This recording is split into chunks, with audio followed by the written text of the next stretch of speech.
formations. And what's that in the distance? Looks like a parade. It's the Macho King coming to the ring. Joe ringside in WrestleMania. In a Hell in a Cell, here comes the Undertaker. And then it's on to New Japan and AAA. But who's that lurking in the distance? The club goes away to slam us all down. Wrestling without context. This one is like a runner. Come on and ring the bell. Sean takes his friend Brian through the world. Hello and welcome to the Wrestling Without Context podcast. Join me, lifelong wrestling fan Sean, as I take my friend Brian, New lifelong fan. yeah, a complete unknown to the world of sports entertainment, on a thrilling journey into the world of professional wrestling. With no prior knowledge or context, Brian experiences the magic, drama, and unforgettable moments of wrestling for the first time. Join them as I guide him through join us as I... Just me. Just join me. Well, it was only fitting that I'm the one that messes us up this time. I was due. Join me as I got. God, it's like I think it's called like the cheese run or something like that, where they roll the thing of cheese down a hill, and then you got all those people like Who are tumbling down a hill? Yeah, I would tumble down a hill for a wheel of cheese. Yeah. That sounds like the dream vacation. Hello, Europe. I'm on my way. woohoo! All right, let me finish this and we'll start. Join me as I guide him, I got all my pronouns right, throughout the larger-than-life characters, jaw-dropping feats, and stories that make wrestling an unforgettable experience. And welcome. For those of you, welcome, bienvenue, welcome. Like I go all day. Captain America, Captain America. On your left. Yeah. Yeah, Brian's just lapping me as I'm trying to get through this opening. For those of you that have never seen the show before, welcome to the hijinks that have already Why occurred. are you starting at this one? Go back. Yeah, I know. No, What just happened? kidding. Listen to this one, then go back. Yeah, that's like being at a bar. It's like being on a bar crawl. Someone shows up at a bar. It's like, did you go to the other five? We don't want your business until you give your money to those people. So that's my net. So for those of you that haven't seen or heard our podcast before, the way this show works is prior to recording an episode, I show Brian a match he has never seen before. And we also watch something, what I'll deem wrestling adjacent, a promo, a backstage segment, a movie crossover, hint, hint, that I think Brian will enjoy. So Brian, how are you doing? Good. I'm doing great. Been up in the skies. I've been flying around. My wings are tired, so I'm taking a break today. Yeah, boy, are my arms tired. Little Rodney Dangerfield. I never know how to transition these moments, Brian. It always feels so... I know, because you always reference Rodney Dangerfield, and it just doesn't transition as well. Yeah, I know. To use a plane reference, it's like we're What flying have along... you been doing? Here, let me help. What have you been doing this past week? Yeah, I know. We need to improve our improv skills in the yes ands. Yes, and you are there too.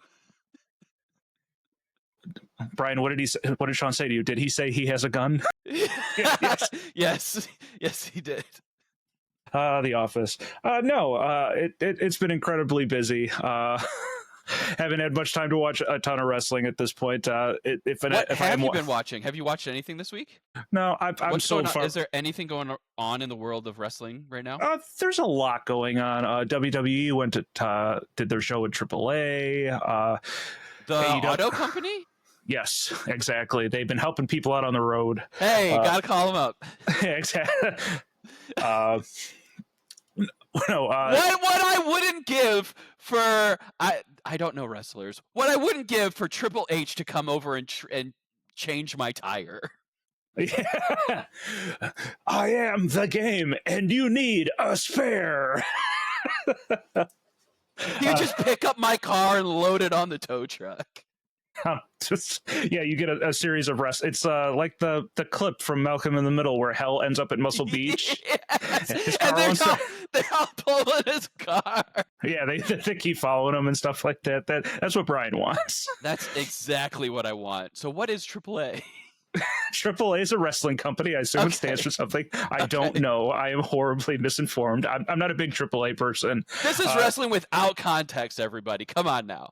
Exactly. But also in Mexico, AEW just did their joint show with CMLL. They had Grand Slam Arena Mexico. Hint, hint, maybe a future episode of going down the Lucha Libre styles. Yeah. Yes. So we need to leave the country, Brian. Okay, here we go. I don't know. Cheese and Lucha Libres. I don't think we have left the United States as far as episodes. Like we've been. No. The closest yeah. it seems like we would have been the Kaiju Big Yes, Battle. that's what I was thinking of. That's where my brain went to, and I was Exactly. like, nope, that was in New York or wherever it was. Yep, just culture appropriating, making us think that. So, like I said, I just don't have a ton of time. Recently, though, the new trailer for a Bruce Springsteen movie came out with Jeremy Allen White, who I think he probably doesn't listen to this podcast. I think he plays himself in every role. Like Lip. Does he Lip in Shameless? Lip. L-I-P. L.I.P. Philip. Yeah, I think he's. Yes. And then I haven't seen The Bear, but it's okay. And then my personal, the one I just don't like is that he played Kerry Von Erich in The Iron Claw, which is a wrestling related that's movie. a wrestling movie. Yes, and Jeremy Allen White is not as tall as Kerry Von Erich, and not even as big as him, and it just. You know what though? I would love for him to play Wolverine in Marvel. He's a small scrappy guy. That's Wolverine. Yeah, it's like him and Austin Butler give off like these James Deans. I'm going to slick back my hair and be incredibly thin and put on a leather jacket and No. smoking cigarettes and all that stuff. So, but no. So going back, so I am now into my full dad mode. I am listening to Bruce Springsteen albums. Okay, all right. Yeah. Hello, Daddy. Yeah, exactly. I saw a like a quick little cartoon, like one of those like Far Side calendars or something like that. It's like, hey, it's a daughter talking to his mother. Is like, hey, for Father's Day, I'm going to let Dad explain a Bruce Springsteen song to me. I was like, how does my phone know? It's just listening. It knows. It always knows. Yes. So not too much wrestling for me. We are heading towards All In. If you need me to explain the casino. Did it all in. You did All Out. I did All Out. See, we've talked about this now multiple times. So just. Yes. Bear with us. Bear with us of me not understanding things we've talked about. Yeah, spoiler alert. Brian also couldn't remember what we did the last we watched. The match we watched today was a wrestler he had seen before, and then went, "I've never seen it before in my life." To be fair, he was wearing a mask. I mean, to be fair, I would not want to put you in a photo lineup. It's like, oh, jeez, so much pressure. Brian. Yeah. It was him. None of those people did the crime. Oh, no. Oh, no. Oh, no.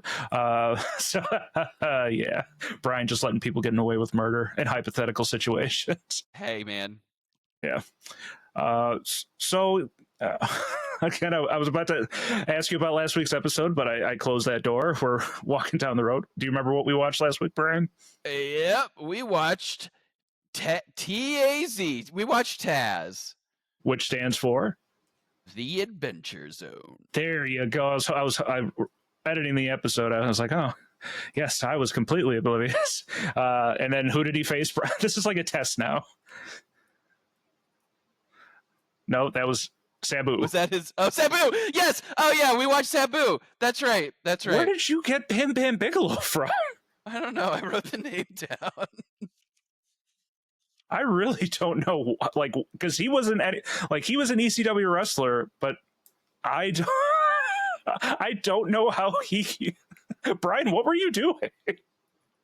I don't know. I something about Extreme Championship Wrestling. That was the company, Extreme Championship Wrestling, and one of the wrestlers was the Human Suplex Machine. Yes, It was Taz. Taz was the human because he had the Tazplex. Boom. Table flipped. I'm remembering things. Yeah, buddy. I'm going to need you to close your notes now and then start. Nope. Can't do. This is like the jokes where it's like I asked my This kid is to why come home. pilots have checklists. Yeah. Why it's always written down on paper. No, like you ask your kid when they come home, what'd you do in school? I don't remember. Yeah. Well, what'd you talk about? Couldn't tell you. Did you do anything? Couldn't tell you. So this is like the equivalent of like, hey, Brian, what'd you learn in school? We talked about the Revolutionary War. Yeah, what else? Yeah, and then like this Hitler guy. It's like, wait a minute. Those are two different things. I know, like we're in the same house, we're just not in the same room. How did you get to Hitler from? But by no means is Hitler and Bam Bam Bigelow are compared just so we yeah, exactly. So last week we watched Taz and Sabu at Barely Legal 97, match Brian and I both seem to enjoy. Yes. And then we also watched McGruber blow up R-Truth, who, as of last episode, did not have a job. And then after we recorded, showed back up with the new contract. You're welcome. Exactly. They heard the fans and they heard our little podcast, TKO and Endeavor, WWE heard us and went, this man needs a show. He's funny. Yeah. Right. So moving forward, trying to find something for Brian to watch. I realized we hadn't been to WCW yet. I've been trying to figure out a good entryway because there's many different inflection points in WCW. There's early WCW in our early 80s, our mid 80s to late 80s, and then there's the weird era, the Bill Watts era before Nitro, where it's a little all over the place, and then we get to the Monday Night Nitro, and then they start beating WWE, and then they go off the rails and they close shop. So they weren't here for a long time. They were here for a good time. WCW also has, I think, in my opinion, some of the best pay-per-view names. So like we get WrestleMania out of WWE and SummerSlam, but WCW has almost rhyming names. So it's like Super Brawl, Fall Brawl, Halloween Havoc, Starcade, Spring Stampede. And so as we are moving into the summer months and we are moving towards the 4th of July, I felt it was only fitting that we watch the Great American Bash. We watched Sting. That was also another thing. I was like, we need to watch a Sting match. So Great American Bash is pretty much Sting's pay-per-view at this point. Like he wins the title at Great American Bash, he comes back at Great American Bash. So like usually there's multiple matches. The rest of the years he's putting out albums, Fields of Gold. Oh, we're gonna we'll talk about Sting and Sting a little later on. I'm glad you made the connection because I was worried you weren't going to do it. Oh, of course I did. So, yeah, I mean, Roxanne wasn't anywhere near this match. Can you imagine if that was his walkout music? It would be amazing. I mean, he didn't have to put on a red light. Sand! Desert Rose Yes. later. That's the only real Sting song I know. I mean, we'll be watching him. Just keep going. Yeah, exactly. So we watched Sting and Vader from Great American Bash 1992. And I think that one of the definitive Sting matches. Sting does not win this match, spoiler alert, but it definitely shows a lot of what Sting is all about. So, Brian, what were your initial thoughts on this match? So, okay, I'm coming in from no context, and the first thing that happens is that Vader walks out in this Darth Vader looking mask thing, and Sean's like, "Hey, who's that guy?" I was like, I don't know. And he's like, "Well, we talked about it before," and I was like, "Oh no, I don't even recognize him." But then he took off his mask, and I was like, "Oh yeah, he's Hannibal Lecter." Okay. So. Yes. So also Brian is a gigantic Star Wars fan, so I thought Vader would have resonated in his brain because when he went, "Oh, Vader," no. And actually, I completely skipped over where we started. So going back to our last episode, Brian so affectionately renamed Magnum TA as Hogs Mahoney. It's Mahoney. So if you want to get that reference, please listen to our previous episode. Magnum TA is here in the building. He is with Tony Schiavone right before this match talking about the tag team tournament that is taking place during this pay-per-view. And now they go into the next match, and they also get to introduce Ron Simmons. So how did Magnum TA look in the flesh? How did Hogs? My gosh, he looked. He had that big handlebar mustache. He had the ponytail hanging down, like multiple hair ties down it. Like it wasn't just like a flowing ponytail. It was like tight wrapped. He looked good. Yeah, I know. I was a little upset because like it seemed like Harley Race in the match had a mullet. Tony Schiavone had a good head of hair, and they were just caging Magnum TA Hogs Mahoney's hair inside that ponytail. It's like, let him breathe, brother. Let it fly. So they're trying to introduce Ron Simmons as potentially the next challenger for the world heavyweight match. So he's going to be watching the next match intently, as we'll talk about. And he called it a belt. He called it a belt. Yes. So this is something Brian and not Brian. You're Brian. I'm Brian. Hi, everyone. Our good friend Justin. Vince McMahon said they're not belts, they're championships. So it's interchangeable. It could be a belt because a belt's something that holds up your pants. A championship, something you win. That's my Vince McMahon impression. Okay. So I really could give two hoots and a holler. That's a lot right now. Yeah, I know. I'm trying not to swear. There was an S word I was going to do. I realize I swear. We don't swear on this podcast. Fuck it. I don't give two shits. So no, I gotta keep it PG, ladies and gentlemen, or however you identify yourself. I am PG. Yes, with a hint of hard X. I mean, we did talk about a lot of hogs last week. Yes, we did. So that little interview happens, and then Vader does come out. Brian is completely baffled by the Mastodon mask. It's got so cool. It had steam shooting out of its shoulders. Yeah, but he didn't do it while he was wearing it. I was so mad. Yeah, I'm not sure how it works if he couldn't do it, but I thought you would have popped a little bit more when the steam came out. Well, I did pop a little bit more. Yeah, he just puts it. He just puts it in the ring. Harley Race leads him down to the ring. What did you think of his manager, Harley Race? How he looked? Was he intimidating for you? No, not at all. He looked like a clown, to be honest. Yeah, I'm sure I'll do a Who's That Wrestler because I'm sure you will not recognize him. I could show you. Does he change from wrestler to manager pretty drastically? So at this point, he is retired and he is now managing Vader. But he looks. People compare him to the little kid from Bad Santa. I haven't seen it. Oh, okay. So it's this little kid with this blonde curly afro, which is Harley's, and he has like this big mustache and like. You look at his ring gear, you look at Harley, and it's like, oh, that he looks like a beach ball. Yeah. But he was like one of the most badass, intimidating wrestlers of the 70s. Like he was intense though. Like he was intense down there. He's got a big gravelly voice. Yeah. I forgot the exact story, but Mick Foley tells a story about him. Like someone was going to come off the top rope and do a move to him, and. What was it? They're like, Harley, if I hit you with that, it's really going to hurt. And he just goes, without removing the cigarette from his mouth, he's like, I'll move. Or something along those lines. I'm not telling the story. I'm not doing the story justice. And then we get the affectionately, with his little stingers in tow. The little stingers. Yeah, I know, the little stingers. No sexual innuendos on that one at all. So no, Sting comes out in his full American garb, his white pants, his blue and white face paint, to which Brian goes, hey, I wonder who in this match. Yeah, I got one guy wearing black, looking like Darth Vader, the other guy wearing white. Red, white, and blue. Yes. So they start off in the ring, and I kind of want to...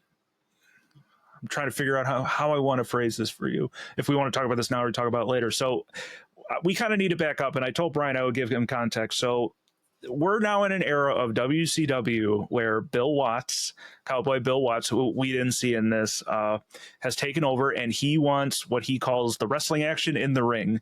So he does a couple of things. He removes the ring mats from the outside. So there's literally concrete, so they can't do anything outside. Yeah. Also, if you do any move from the top rope, like you try and jump off it onto your opponent, you are disqualified.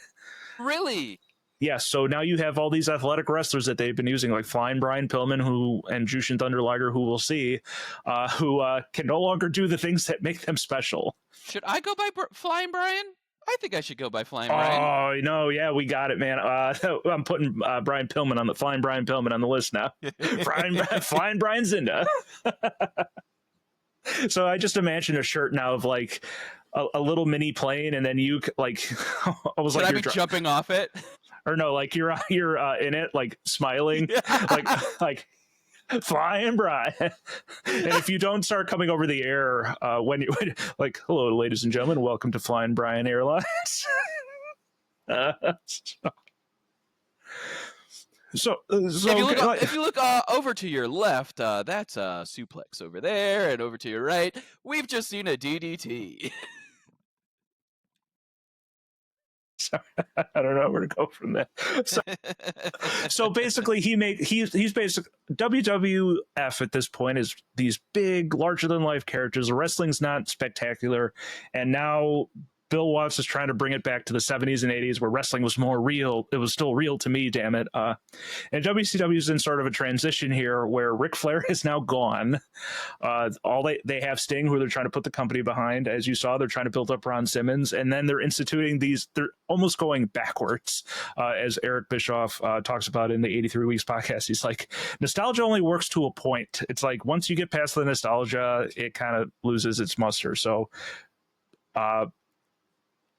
like a lot of the action that takes place in this ring and this match that we'll go over takes place in the ring. Like Vader gets hit to the outside, but then like Vader kind of tries to go to the top rope once and stuff like that. Yeah, I was going to ask about that after you just said that they get disqualified.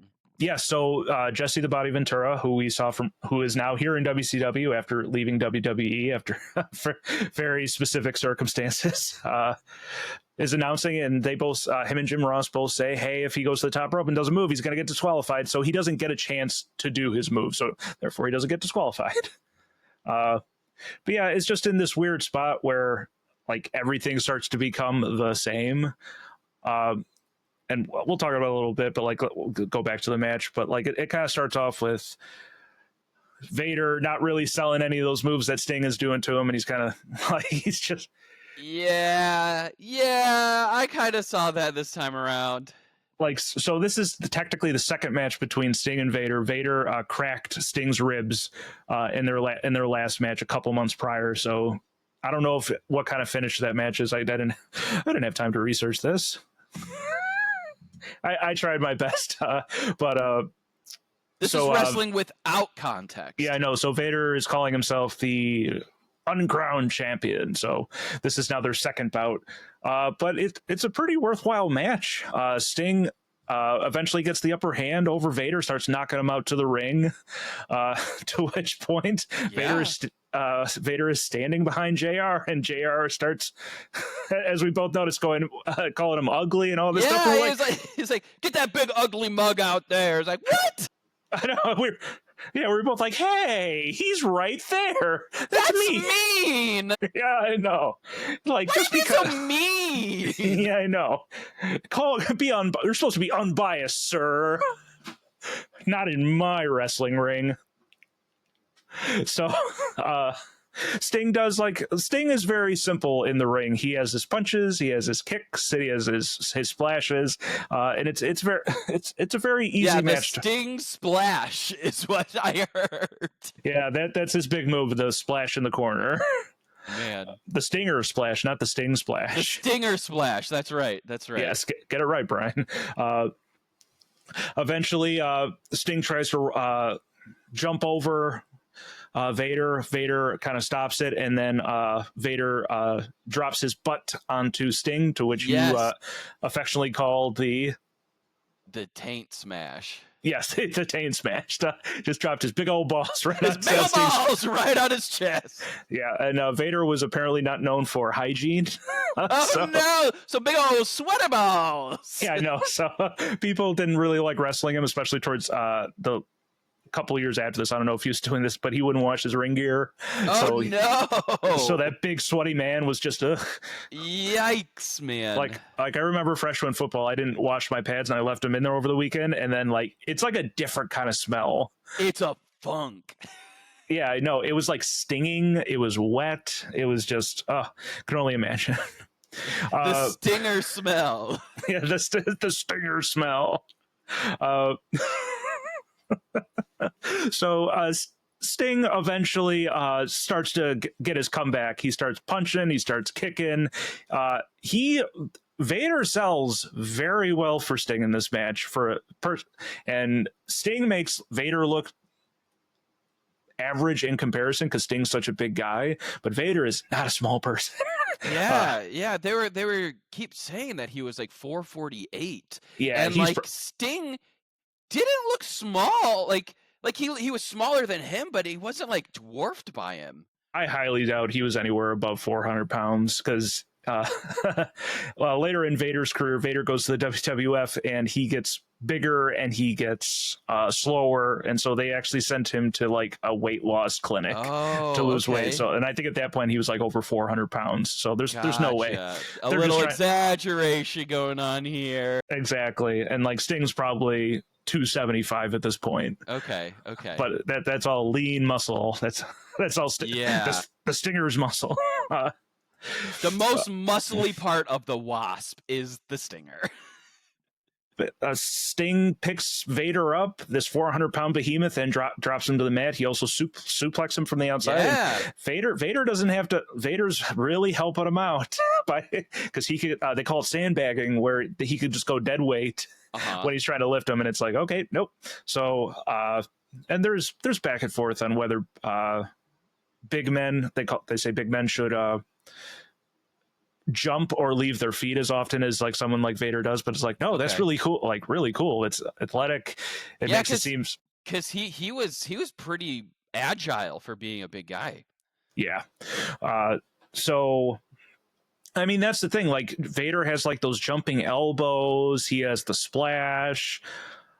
He picks Sting up for a power slam at one point. And I remember thinking, I was like, they kept saying he was like 400 pounds, 450 pounds. I was like, he's technically like 50 pounds, like, because they were billing Andre the Giant as 500 pounds in a match we watched at WrestleMania 3, and Vader moves. It's like running laps around Andre at this point. Yeah.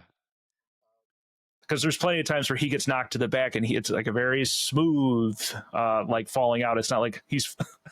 It's like when you fall in theater, it's like, all right, I got to drop down and then I got to hit my elbow down and then I kind of got to sprawl out. It's like, and it looks like it's 5 separate moves and you're going through all. It's with him. It's like, but no, like Vader, Bam Bam Bigelow, Bam Bam Bigelow. Yeah, no, we'll try and figure. See, I'll remember that we mentioned him this match. I won't. Yeah. I had to have mentioned, like, I'll go back. I don't know. No, like someone had mentioned his name. Someone had said something. Brian, who else would have mentioned Bam Bam Bigelow to you? One of the announcers of the thing that we watch. We watch people, the videos we watch have people talking the entire time, and they say so many names, and I have no reference for anything. It feels like a cry for help that I'm listening to. Help! I need context. God damn it.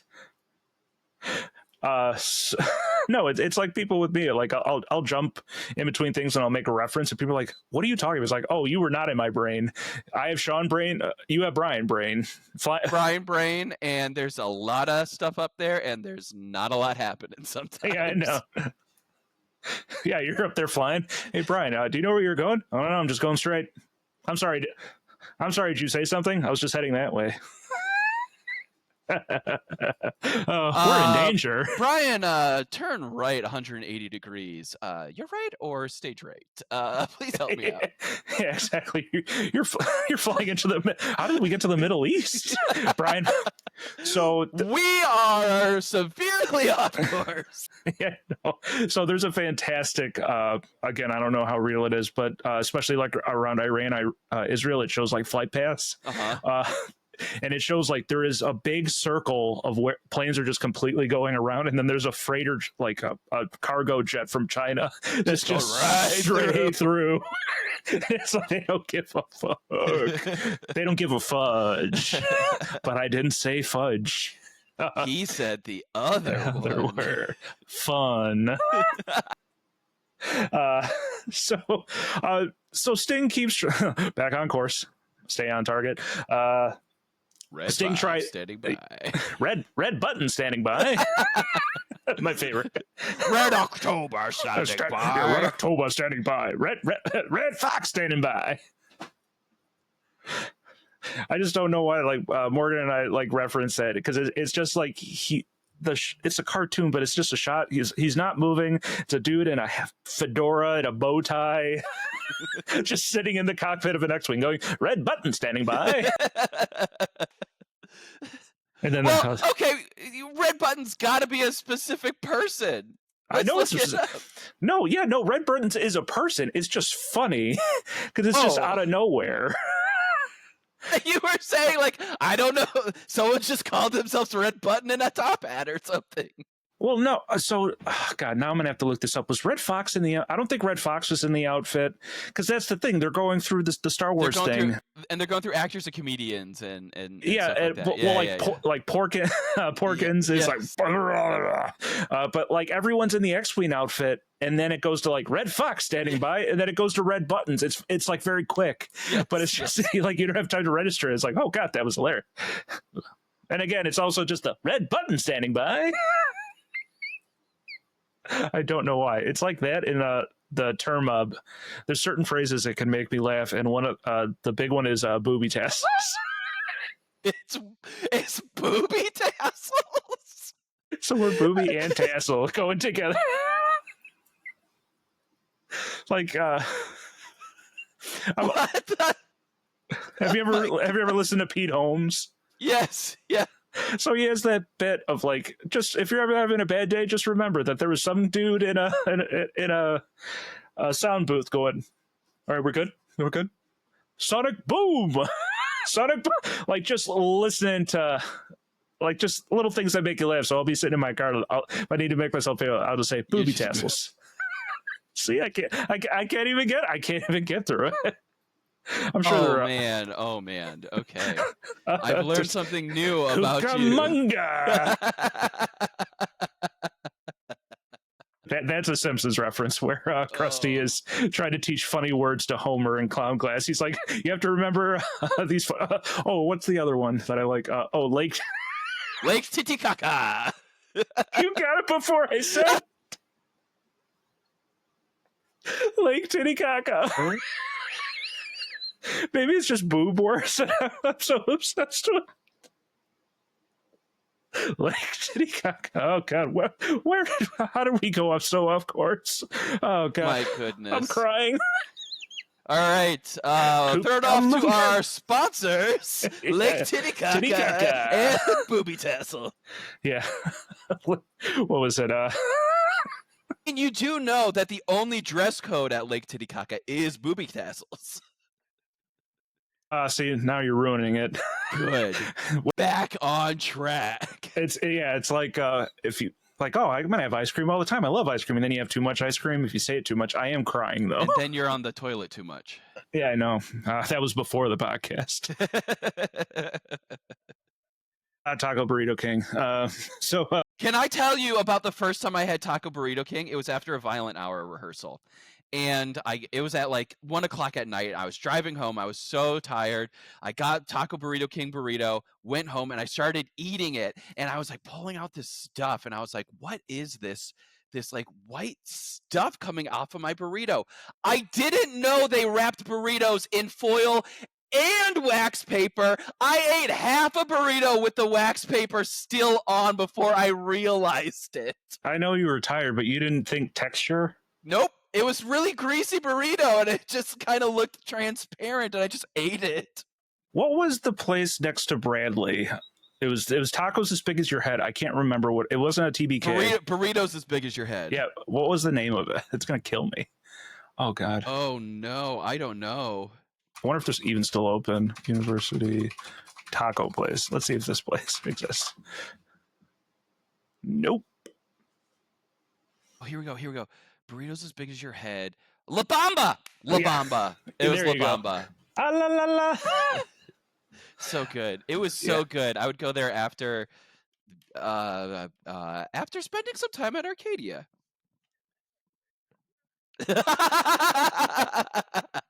Yeah.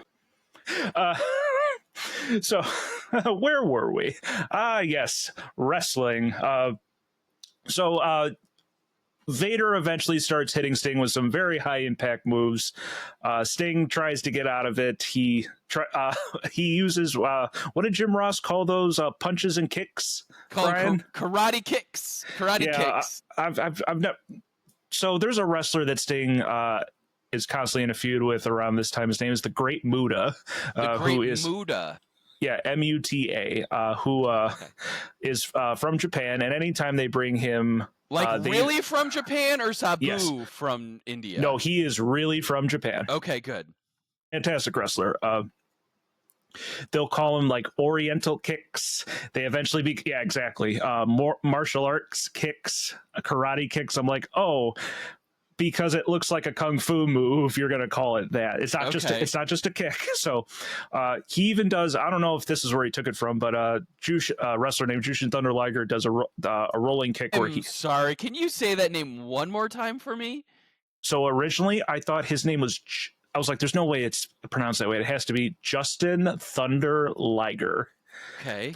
But here, let me look it up. It is Jushin Thunder Liger. So I'm gonna completely. I think I know it. Jushin Thunder Liger. Oh, I always want to put a Y in it. I don't know why. His first name is pronounced Jushin, spelled Jushin. Jushin. Okay. I'm not going to show you a photo of him because I don't want to spoil it, but he's another fantastic Japanese wrestler. Okay, cool. Okay. I trust you. Okay. So there goes my curiosity out the window. Yeah, so maybe it's my fault you don't remember anything. Because you're just like, oh, we'll talk about it later. Oh, okay, cool. So Jushin, that Jushin Thunder Liger, he basically does a somersault but uses his legs into a spin kick, basically, like brings his legs over. Which is where the rolling karate kick happened today. Yes. And then I think it's right after it. Sting tries to pick up Vader, or Vader tries to pick up Sting, and the ref gets bumped. Yes. Yes. Bumped is a good word. Yeah, so he takes a nice little bump, and I thought he was going to get knocked out, because that's usually what happens is like someone takes an errant punch or kick to the face, and they're out for them. But it's very quick. He was dazed though. Did you see him sell dazed?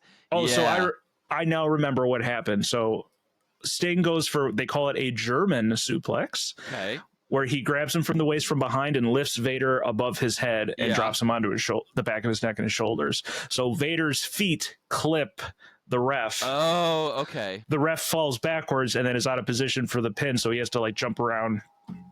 He almost pins him, and then Vader kicks out. A couple of things like that's just popping in my brain, things we haven't talked about yet. There's a very funny moment in the beginning of the match where Vader has Sting in the corner and the ref's getting in his face, and Vader just literally takes him and swats him away. That's right. He just pushes the ref out of there. I was like, oh, there we go. And then there is a point where Sting definitely tries to get the upper hand by poking Vader in the face. And that's sort of what I loved about the match is like Sting may be powerful, but like Vader's much more powerful, and Sting's gonna have to do everything. Sting's gonna poke him in the eyes. Exactly. Like, and Vader never really does anything underhanded in the match. Like, he doesn't try and cheat. He doesn't try and hit him with a low. It's just a lot of power. He's definitely the villain, but he's definitely just okay, let's redefine villain and hero though, right? Who's fighting fair? Who's fighting dirty? Come on. Okay, this is also another Bill Watts rule. So we've seen in other matches people going for, they call it the low blow, where they go up and hit him in the crotch, basically. Those are banned in this. Yeah, so that's why that definitely did not happen. But like Harley's on the outside, he doesn't really do anything to, like, sometimes you'll get a heel manager that'll grab the heroes or the baby faces legs, so like trying to trip them up and stuff like that. Babyface, that's a new term. Yeah, I know. I've realized as I said it. So heels are the villains and baby faces are the heroes. He's got a baby face. Okay, all right. Yes, so baby faces and heels. Babies and heels. There was a criminal. There was a bank robber back in the day. He was known as Babyface. Yeah, Babyface Nelson. Yeah. Okay. Yeah. Yes, played so heroically by Stephen Graham in the movie Public Enemies, Nice. where he just shoots everybody.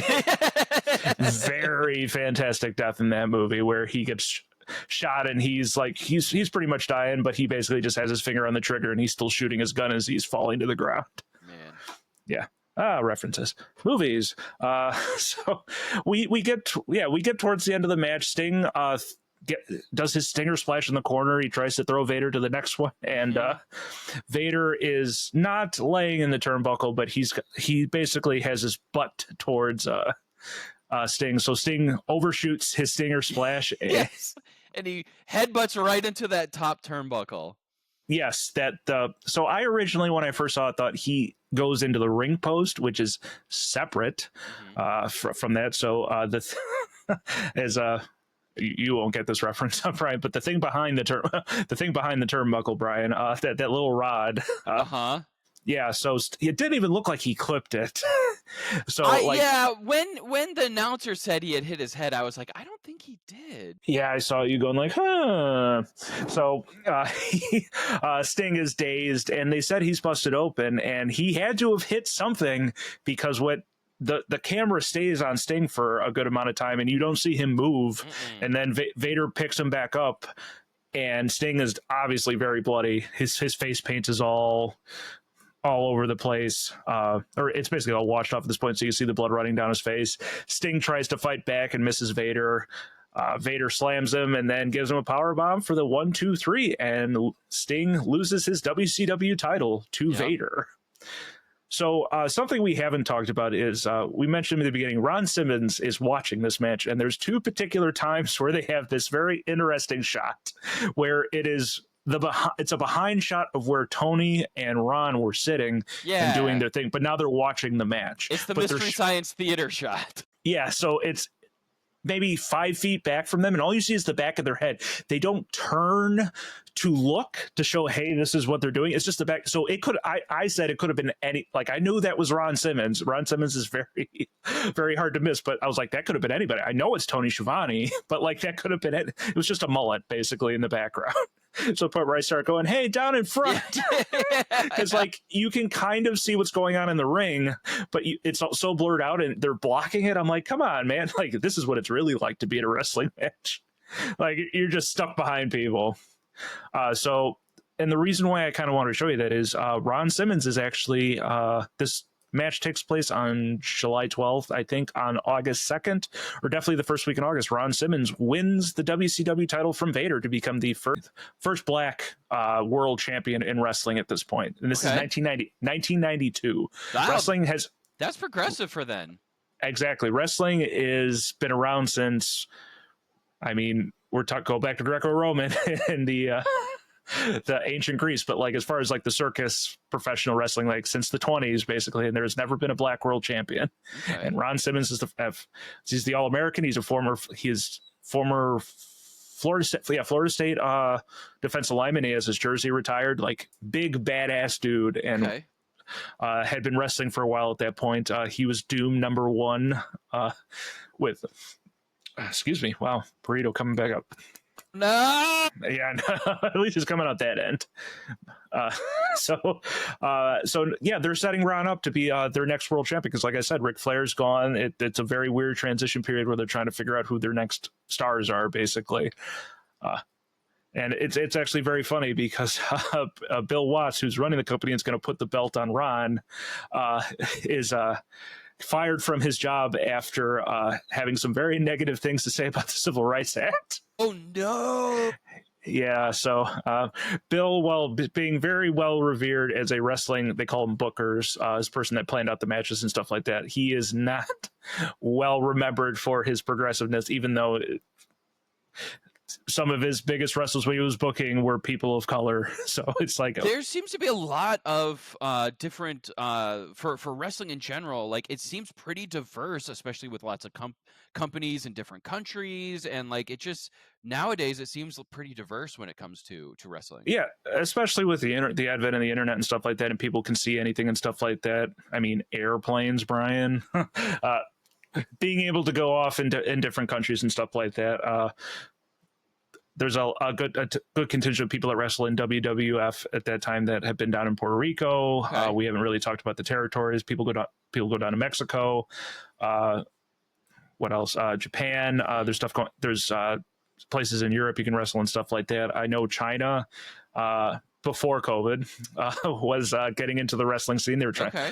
So people, wrestlers, especially from their home countries, are very proud and try and bring wrestling back and stuff like that. So, and you'll see. Do we ever get a wrestler versus sumo wrestler match? Yes. Oh yeah. So at WrestleMania, they do Big Show versus Aki Bono, who was a very I can't remember what he won. It was like Grandmaster, whatever he was. He was a very famous wrestler, and they do like a full-on sumo match in the ring at WrestleMania. Oh my gosh, awesome. There is also a wrestler who is Samoan, who they bill as Japanese around this time, whose name is Yokozuna. Okay. Who has like he doesn't wear like just the leotard. He basically has like these red pants too, but he's basically like a sumo wrestler. Okay. Talk about Samoan Joe. Is he a wrestler? No, but Yokozuna is partially related to The Rock, as most Samoan wrestlers seemingly are. But not that kind of. Samoa Joe, not related to any Samoans. Okay. Yeah. So yeah, that finishes up the match. Any final thoughts on your first Sting match, your first Vader match? What did you think? It was good. Like we've had some big guys wrestle and stuff, but like this one felt like a good big guy wrestling match to me. What else? I really liked it when Vader, when he was on the turnbuckle there, when he was like laying there, and then Sting was like kicking him and doing stuff, and then he like picked him up and like he held Vader up on his shoulders, like he was gonna like do a leg press or something. Or so you're actually spiking my brain now. So let's go back before we wrap up. There are two moments I actually want to talk about. Vader eventually starts doing a leg lock on Sting, the scorpion pin. So that he turns him over and does the Scorpion Deathlock. And so it's also called the Sharpshooter. It's originally called the Scorpion Deathlock. People go back and forth. Bret the Hitman Hart, Sting. We'll get into it in another podcast. But it's a very hard move to pull. People always try and do it, but it's hard because you're holding up both someone's butt, their legs, and you're having to hold it up. And you'll see people get lazy with it, and they'll start sitting on it. Okay. Vader was holding and squatting the whole time, holding his legs up. And then when Sting got too high, he would taint drop him again. Yeah, so he would drop him back down. And so Jesse the Body's like, Sting's trying, I don't know what Sting's going to do if like every time he tries to lift out, Vader sits right back on him. You were a little, the willing suspension of disbelief was lost on you when Sting just sort of powers out of it to get out of it. The way he got out of it, I did not buy it one bit. Yeah, it's sort of like those things. It's like when someone, like a wrestler works someone's ankle or something like that, and then you see them like jumping off the top rope, and some people like to go, well, it's adrenaline. I'm like, yeah, but have you ever had a bad ankle? So Sting like kind of got whatchamacallit, like that move is supposed to hurt your lower back and your legs and stuff like that, and he just kind of powered back out of it. So let's go to that the moment you were just talking about, where Sting is now picking him up off the turnbuckle. I was like, I thought he hurt his legs. Yeah. Like, I mean, and Sting sells it very well. He's shaking his leg. It's like he's almost about to drop, but then I'm like, I know he's just going to drop him backwards. Why? It's not like he is going to try and like do a deep squat with him. Yep. So it's funny. The move why he are does you holding him that long? Just drop him. Exactly. The move he actually does is called a Samoan drop. Awesome. Yeah. So they just call it a slam, basically. It's where you have him on your shoulder. We saw a DDT. Oh yeah. So and Brian missed it. For those of you at home, Brian. I was writing notes. Yeah, I know. Brian doing was my being stupid. due diligence. So when I originally watched it, I was like, oh, damn. I was like, Brian's really going to enjoy that. And then he just completely misses it. I see his head. I'm looking at the screen. I see his head down. I'm like, God damn it, Brian, we got to watch this again. And so, but you can see the wheels turning. Brian's slowly starting to figure out what the hell a DDT is. Yeah, there's some sort of flip going on with a headlock in it. We're gonna figure it out. You're so close to figuring it out. Maybe next episode.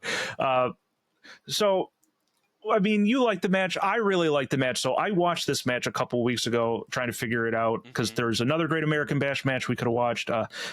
There's a Ric Flair Sting match for a world title where it's like Sting's sort of bit coming out. And then there's also a good Sting Terry Funk match from a couple of years prior. So I watched this. I'm like, man, this the crowd is hot. They're so into it. Like, it's so awesome. Like, I have to go back and watch. Except that baby was not into it. That baby was turned the opposite direction. Get out of here, baby. This wrestling match ain't for you. Yeah, so I noticed it at the end of the match. I'm like, Brian, there's someone in the front row with a baby, and this woman has this baby, and she's trying to corral him, and eventually turns the baby to hold him against her chest, and we're both like, that baby ain't watching this match. He's gonna miss the finish. Like, you spent all that money for them tickets. So I went back and I watched this, and I'm gonna be honest, Brian.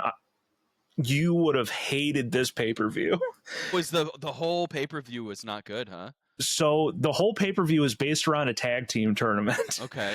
And so every other match is a tag team match. And like the original match has your guy flying Brian Pillman, Jushin Thunder Liger versus, oh God, who are they facing? Nikita Koloff and Ricky the Dragon Steamboat. And like the crowd's hot. Dragon Steamboat. Yes. Dreamboat. That Dreamboat. So they have like a really good match, but then they move into the next match and it's like almost the same thing. Then they go into another tag match, and so it's supposed to be this tag team tournament, and then like everything just feels the same. Okay. And then you get to this match, and it was so different that crowd just like completely popped for it. Okay. And believe it or not, this was not the main event. Well, what was the main event? The main event was, oh God, I'm pretty sure it's Dustin Rhodes and Barry Windham versus the Violent Miracle Connection, which was Dr. Death Steve Williams and Terry Bam Bam Gordy. There's a lot of Bam Bams. There's a lot of Bam Bams in wrestling here. Bam Bam. But that crowd is so over the top, and we talked about this, like having to structure a show. That crowd is so dead for that last match that they're just like, all right, we're good. We've seen this match like 20 times. There's no story. They wrestle the same way. It's all the same rules. So it's a good lesson for me of like trying to figure out different things for you to watch, because I remember the second episode where I was like, oh my God, this is amazing. But if there's no story and there's nothing really to it, Brian doesn't necessarily get... Brian's gonna tune out. Oh yeah, no! Like he'll watch it, but it's like he won't get the same thing out of it that I will. And so if you start like what Bill Watts was doing, you start catering to the hardcore 2% of fans. Like that's the reason why WWF was so big at the time, is they catered to everybody. There's something for everybody. So that'll wrap it up for Sting Vader 1992. And we will move on to our wrestling adjacent segment. Yes. So I had a brilliant idea of what I wanted to show Brian, but when I watched it, I'm like, oh, this is way shorter than I thought it was. Maybe I can show him something else. So we technically watched 2 clips. So the first thing we watched was Capital Combat 1990, where Sting and his partner in crime. Or not in crime. So Sting is coming back from injury. Sting is coming out. I've never seen this show. I've only seen this clip. Sting comes out. There is a cage that is outside in the ring, or next to the ring, that had been used in a previous match to house a manager during a match. So basically the manager couldn't get involved in the match. So the cage is still out there. While that is happening, Sting's arch nemesis, the Four Horsemen, come out. I think it's actually only 3 at that point. Come and lock Sting in the cage. And who comes to Sting's rescue? RoboCop! Yeah, I know. Brian was like, what is going on? So they actually try and introduce him. There was like maybe a segment, or I think there's 3 segments total in the entire show. One where they're like, oh, we're waiting for Sting and his partner RoboCop to arrive. So, and then there's another... Such the craziest sentence anybody has ever said.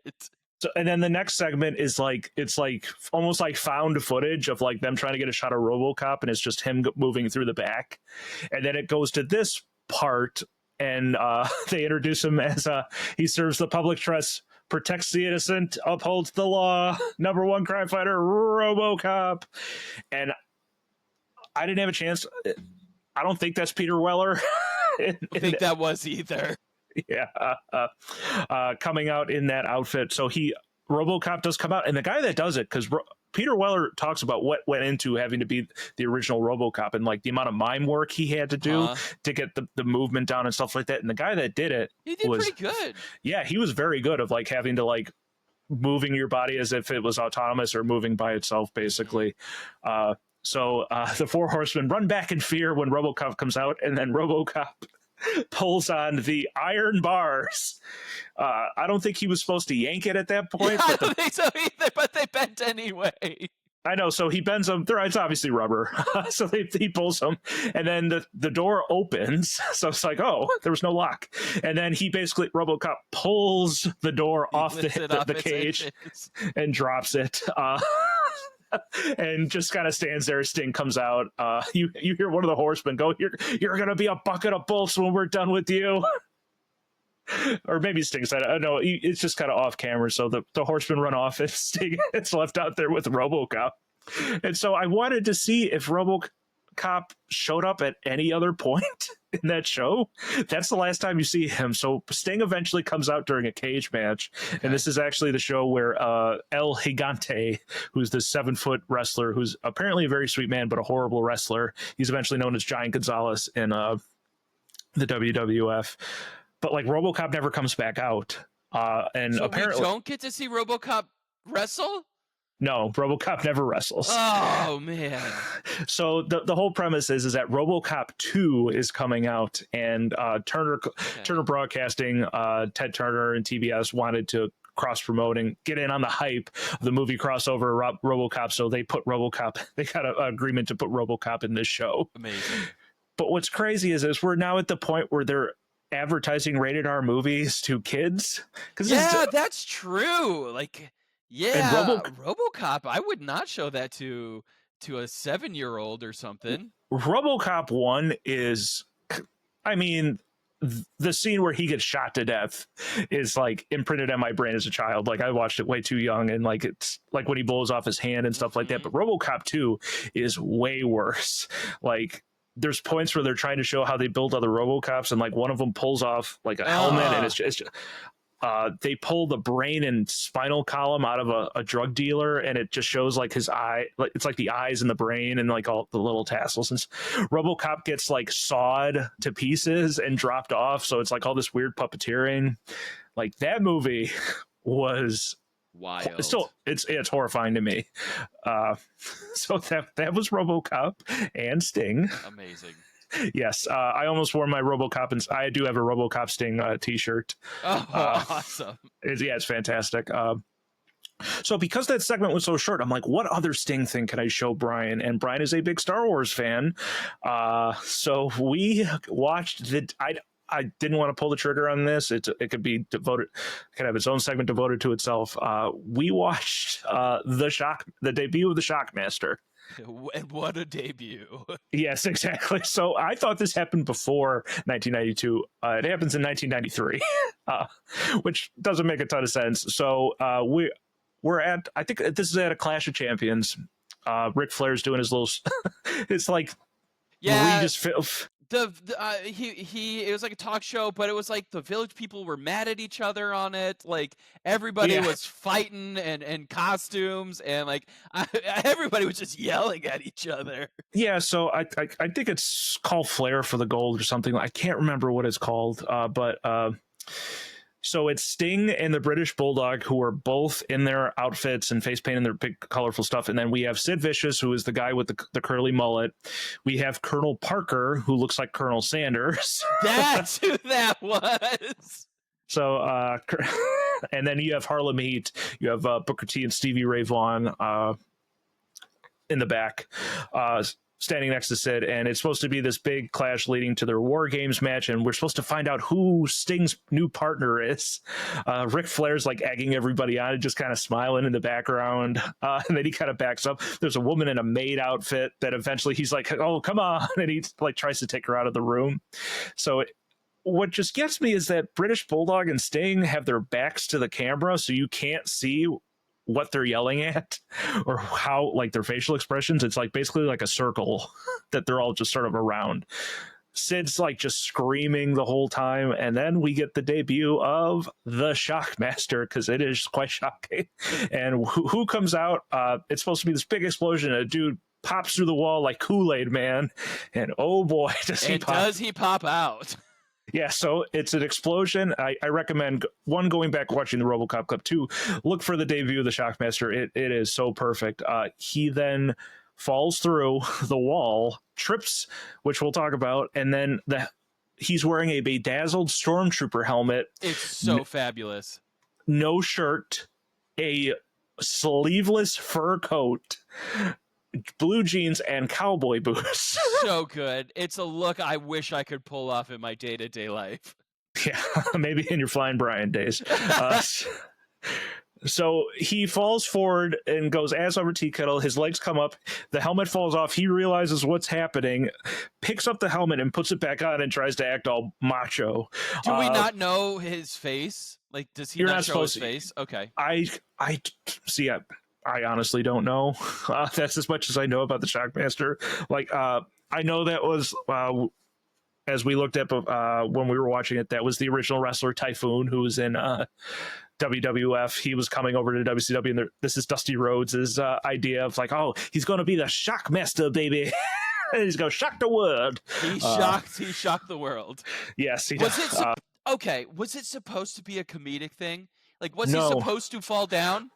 So let's talk about it. So that wall, I've now heard two sides of this story, no pun intended. There's a board that's on the bottom of it that one couldn't see because of the mask and wasn't paying attention to. And so he was supposed to step over it. He wasn't paying attention. And that's how he trips going through it, because they were trying to reinforce it. I watched a clip before we recorded today with Sid Vicious saying the guy that's yelling at the Shockmaster noticed the board and said, he's going to trip. And then he's like, afterwards, he's like, I fucking told you guys. So like, props to Sid, because Sid, like, you can tell everyone's kind of like, oh shit, because I think it's live at this point, or if it wasn't pre-taped, they should have fixed it. And they're just kind of like, and Sid, like, people are like, Sid should have got an Academy Award for that, because it's like nothing happened. He's like, I don't care who you are. And the best is, apparently they couldn't fit a mic up Shockmaster anywhere. Okay. So he's supposed to have someone speaking over him but I don't think the guy that is supposed to be doing the voice knew what was happening, because all you see is the Shockmaster gesticulating with his hands, thinking he was speaking. Yes. And then all of a sudden we just get this Sid Vicious. So like, it's this weird like Dr. Claw Strangler voice of just, yeah, like, we're gonna wrestle, and it's like, oh my gosh. It's like literally Leia's voice in Return of the Jedi when she's wearing the mask. Or what's his name from Inspector Gadget? Yeah, that's what I said, Dr. Claw. Dr. Claw, yeah, okay. Gadget. Sid Vicious. So it's just like, the segment just kind of ends, and it's just like, oh my god. And I'll share my screen with you, Brian. I'll put this on our video, and then for those of you at home, I'll explain it. So they came out with a figure of the Shockmaster, and it's so awesome. Shockmaster figure. Okay. Hang on a sec. All right, let me share my screen. Can you see that?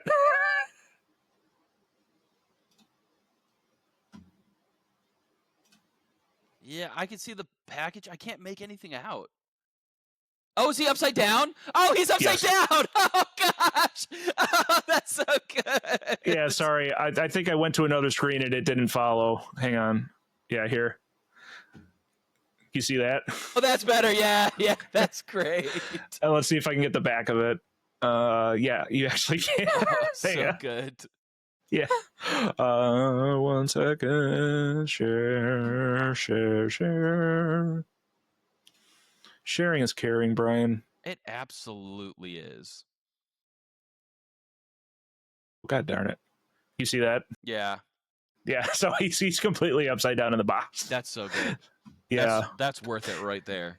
That is a $175 figure in box. Woo! Yeah.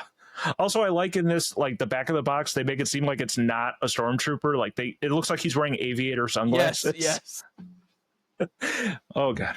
So yeah. So Brian was introduced to the Shockmaster, and you could say he was shocked. I was shocked. I was shocked. So just to close out, we'll do a very quick who's that wrestler? All right, now's the time of the part. Now's the time, the part, whatever. Now's the part of our show where I get to show Brian a wrestler he has never seen before. I get him to figure out who's that wrestler. So for those of you that are not watching the YouTube show, if you would like to see the show in its video format, please go to Wrestling Without Context at YouTube. Please join us, leave us a 5-star review, or leave us a thumbs up. Leave us a nice little comment. So for those of you at home that can't see this photo, we're living still in WCW. We have you can't tell his height in this one, but he's a very tall man wearing a very green and silver cape with a turban. It looks like a turban, but it's definitely a kind wizard's of hat. Yes. And do you think that's his real face? Do I think that's his real face? Is he wearing a mask? It's possible. I don't know, Brian, but there's a lot of scraggly white hair. I was thinking he had some makeup on, maybe. Yes. So, Brian, who's this wrestler? That's Gandalf the Green. Yeah, Gandalf coming in, or that's the Lorax. He fights for the trees. Yeah, I know. You're not that far off. He's definitely a wizard. Is he a wizard? Yeah, definitely a wizard. In real life, no, but he's playing a wizard at this point. Any other guesses? Oh no. Bartholomew Biggins. Bartholomew. I feel like you've used that one before, Brian. Have I? Gosh darn! My brain does work sometimes. Oh, all right, so I'm going to show you another image of him. That is actually a mask he is wearing. That's a mask. Okay. So this is him coming to the ring. I'm going to show you another. What was it? I'll show you without the mask. So he's Wizard Face, the leather face mystical man.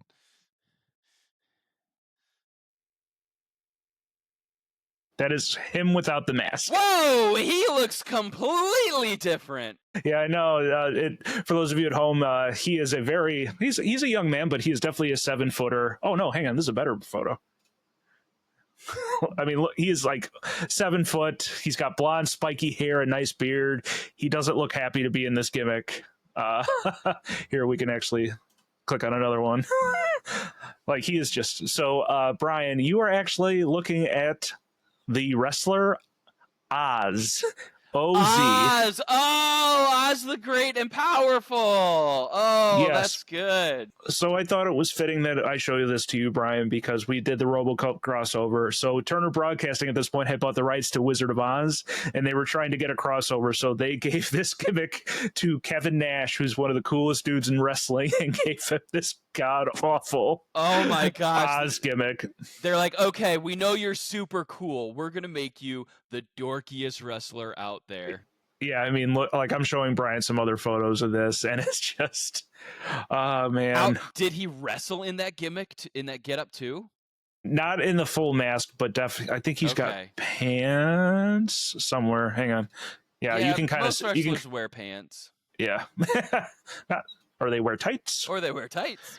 But like, see here. So I'm going to show Brian I think it's a side-by-side photo of him and his gimmick after. Oh, so you can kind of see it in this. See, he's got green tights. Nice. Okay, so this is him, and then the gimmick he had when he went to WWF, where he is Diesel. Diesel, yeah. Like, look how badass that man looks. Different, that's for sure. Yeah, so for those of you at home that are listening, Diesel, I recommend you looking up. He is a big badass trucker gimmick where he's wearing a leather vest with his leather glove, and he's got this nice black long hair, and just looks like he's gonna beat the crap out of you. And there's a club named after him in Peoria. There's one in. Oh no, I'm thinking of Berlin. I know what you're talking about. Berlin, Diesel, same place. Okay, so that'll do it for Who's That Wrestler? Pew, pew, pew, pew. All right, that'll just about do it for all of us. Just me and Brian over here at Wrestling Without Context. Thank you for listening.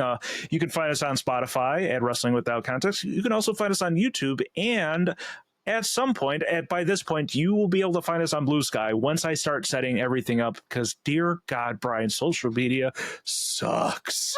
Believe it. Yeah, engagement and just being on it. So, like, just even being on it. So I'm on Reddit, I'm on stuff, looking stuff up, and I just see it pops up in your suggested, and it's just like the most asinine comments you've just ever seen, and it ruins my enjoyment of wrestling. And I'm just like, I need to not pay attention to this. I just need to talk about wrestling with my friend Brian. Yeah. Yeah. I mean, who wants to listen to two people just jabber on about wrestling? Because we jabber on about wrestling and other things. Yeah, so, like Flying Brian, and what else? What else did we talk about? Oh, booby tassels, Booby tassels. and Lake City Caca. So you'll be able to find us on social media. I'm gonna try and produce some more solo content. No offense, Brian. Hey, get those numbers. Yeah, I know, exactly. But we just need the engagement. Well, it's like how many? It only takes one thing. We were trying to go viral. God damn it! I mean, I'm sure we'll watch it. There's this guy that went viral by like jumping off this like piece of board onto like different things. Like he would jump bare skinned onto like the back of a microwave, onto thumbtack. Like, nope, not doing that for content. Exactly. Hey, Brian, we gotta bring the people in. This is Brian's tutorial on how to slice your forehead open. Well, maybe we can get you jumping out of a plane or something like that. Brian, were there people in that plane? I don't know. Like, what was it? Are there FAA laws about you streaming on Twitch while you're flying? I think so, yeah. That's why airplane mode is invented. Yeah, no, to prevent. Well, that's always. I'm sorry, Brian. You could tell me otherwise, but it's the biggest crock of shit when they're like, "Put your cell phones away. It's going to mess with the instruments." It can mess with some instruments, especially with the old. Because let me tell you, the FAA has not upped their technology in like 40 years. But we have jet engines and propellers, and that's as much as we got. That's it. And sticking our which way is the wind blowing? The wind is this way. Yeah, no, we're gliding. We're not. I just watched on YouTube the clip in flight where Denzel Washington has to invert the plane. Oh boy.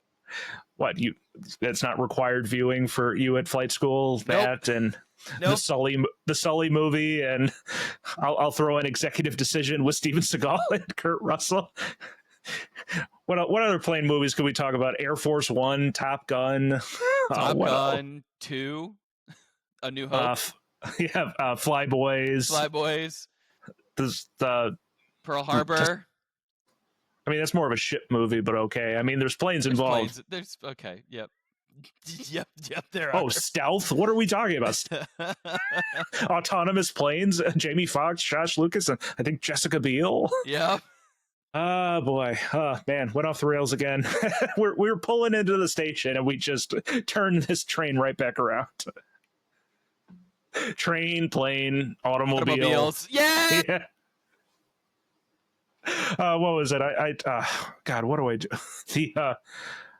The scene where he's in the car doing the whole mess around bit is always just in my brain. And again, going back to family, I love when it's they do that inside the walker in the Return of the Jedi, and then the Ewoks just kill him. Woo! And then it's so Woo. sad. Steve Martin, John Candy.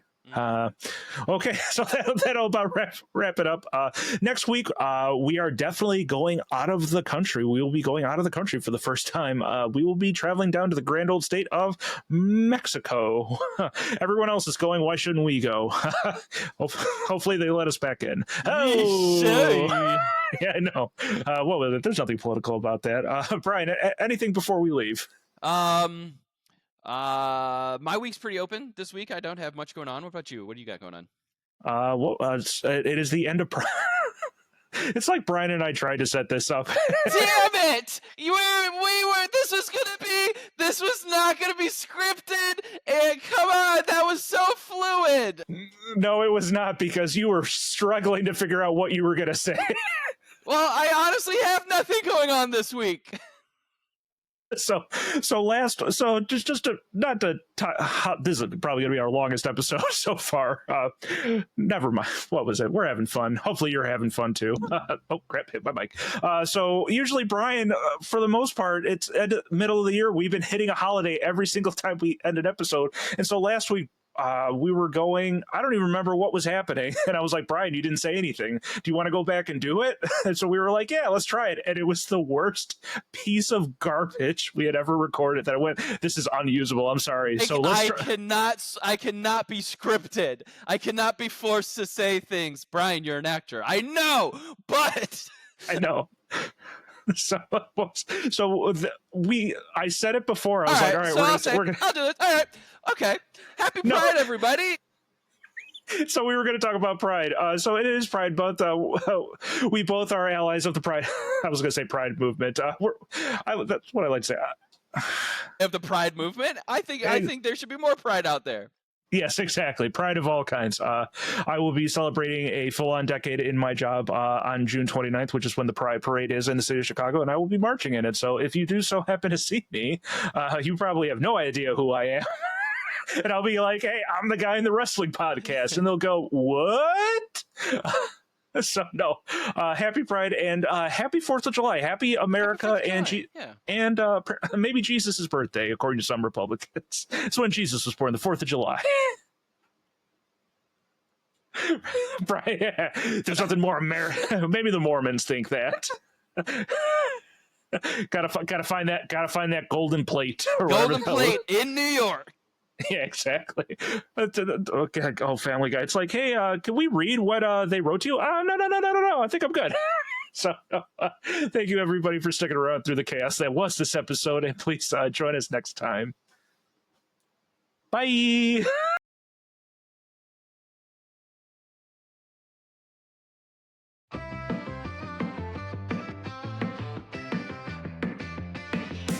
Brian doesn't know about suplex slams. He thinks a wrist lock is a boy band. Can't tell a moonsault from a flying knee. He's clueless about the ring's legacy. He called a steel cage a fancy shed. Said lucha masks are hats for your head. He thinks the Undertaker's just a grave guy. This poor dude's living a wrestling lie. Brian doesn't know the ropes or the show.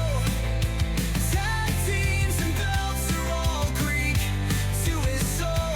Every finisher he calls a we spin move. Brian doesn't know he's got nothing to prove.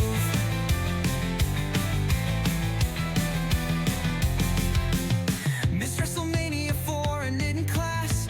Confused a pile driver with a chair to crash. He thought kayfabe was a type of pie. Stop pretending, kid, we all sigh. The crowd chants loud, but he's writing checks. He thought a headbutt was just bad next. We tried to teach him the world of the ring, but Brian shrugs off everything. Brian doesn't know the ropes or the show. Tag teams and belts are all Greek to his soul. Every finisher he calls a we spin move. Brian doesn't know he's got nothing to prove.